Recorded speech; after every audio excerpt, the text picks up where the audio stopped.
Il avait fait de la lutte contre le réchauffement climatique l'un de ses principaux arguments de campagne. 3 mois après son arrivée à la Maison-Blanche, Joe Biden joint l'acte à la parole. Le successeur de Donald Trump a décidé de réunir sur 2 jours une quarantaine de chefs d'État pour un sommet à l'occasion de la Journée de la Terre. Le président américain a annoncé d'entrée de jeu que les États-Unis doublent leur objectif. Les États-Unis seront en mesure de réduire leurs émissions de gaz à effet de serre d'ici la fin de cette décennie. Ces mesures mèneront l'Amérique vers une économie à émissions nettes et nulles au plus tard en 2050.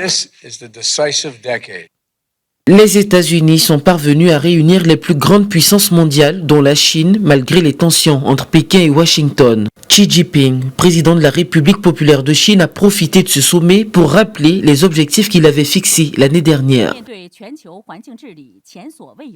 La Chine fera en sorte d'atteindre son maximum d'émissions de dioxyde de carbone en 2030 et atteindra la neutralité carbone en 2060. Autre pays en relation tendue avec les États-Unis, la Russie était bien présente à ce sommet. Vladimir Poutine a lui affirmé que Moscou pourrait proposer des conditions préférentielles aux investissements étrangers dans les énergies propres.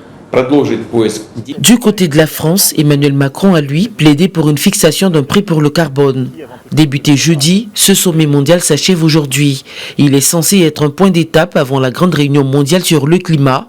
Ce sera la COP26, elle aura lieu à Glasgow en novembre.